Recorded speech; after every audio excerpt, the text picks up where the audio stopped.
I'm Kenny Anderson, and welcome to Getting to Know Your Local Police. It's a spin-off segment of the Impact broadcast where we introduce you to some of Huntsville's finest, the men and women who wear the uniform. And we want to definitely let you know that each time we come with this particular segment, it's our opportunity to help you get to know those individuals just a little bit better from the human side as opposed to the side that you're normally used to facing them in. Today we have Stephanie White. She's a dispatcher with Huntsville Police Department, and we welcome her to the broadcast. Welcome. Thank you. It's good to have you here. You know, we're talking with lots and lots of people from Huntsville Police, and we're basically sharing information about who you are, because oftentimes we see you in your job and we see you as your job. And I think that's so unfair because you're so much more than that. And we're going to talk a little bit about that today. I always start from the beginning, though. Tell us a little bit about where you're from. I'm from Huntsville. Now, that's an answer that I wasn't expecting because so many people are from other places who are in Huntsville. Right. Born and raised all my life, been here. Wow. Where'd you go to school? I graduated high school from Butler. Oh, wow. Yes. Okay. So you're a rebel. I am. All right. Do you still follow Rebel games? Well, not like I should. Bad rebel. I know. Terrible. But that's all right. Listen, you were born and raised in Huntsville, and opportunity to apply for a position comes up with the Huntsville Police Department. And interestingly, you have shared with me that that wasn't on your radar. It wasn't something you were planning to do. And it sounds so boring and unromantic to think about the fact that you weren't not pursuing this dream job. And I think that's really what the story is, though, because tell us how long you've been with Huntsville Police Department. I have been with the Huntsville Police Department for 19 and a half years. Wow, from a job and an opportunity that you had just an interest in because it provided you with some benefits, Right. an opportunity to earn a salary, Right. and 19 and a half years later, you're still there. I am.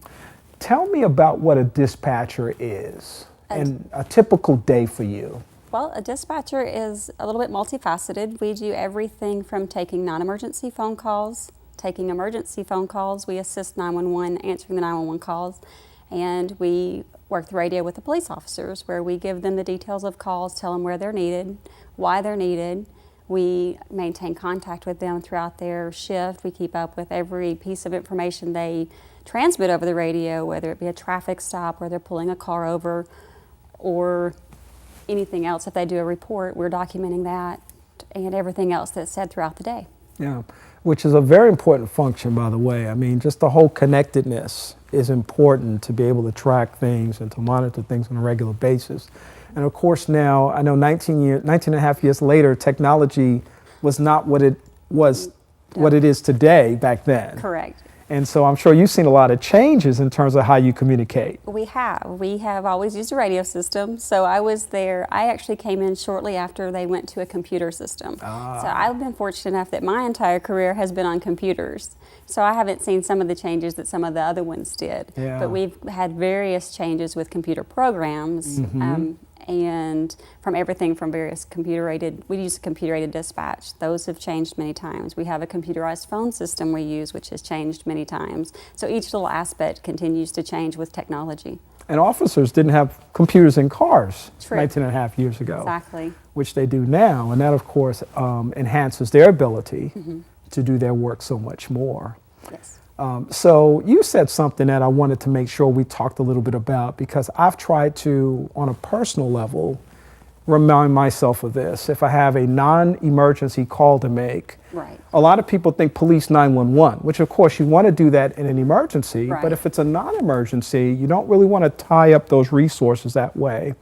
There's a non-emergency response or access. Talk a little bit about that and what people should know about that. The emergency number 911 is just for emergencies. It needs to be available for someone who has a true emergency. For citizens needing just general information, there is the non-emergency number listed in the phone book.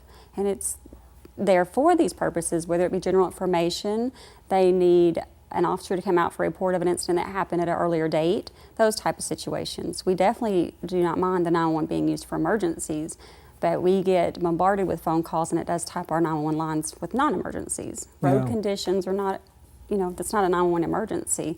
and it just ties up those resources. Yeah, I know it's convenient, It is to convenient. remember 3 numbers, but really that 7-digit number is important for people to be able to have access to. It is. And I know that, you're talking about non-emergency things. It could be a problem with a neighbor, like you said, a report on an incident that occurred prior to the moment, and it's not an emergency. Maybe it was at that time, but you Right. didn't take advantage of the 911. But these are just general kinds of things that I think people in the public need to be more aware of. That's true.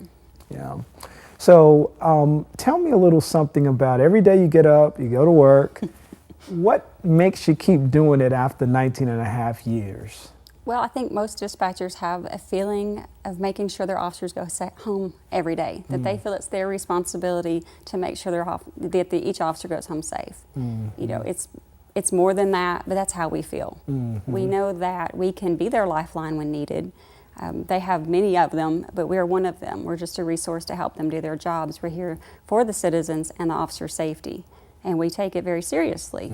If that's what keeps us going every day, is knowing that at the end of the day, everybody goes home safe. That's right. And you really are an integral part of the process. I mean, I think you're indispensable. Thank you. Someone has to be able to make the connection between the need and the community and the officer who then will be dispatched to a particular site to be able to deal with a situation.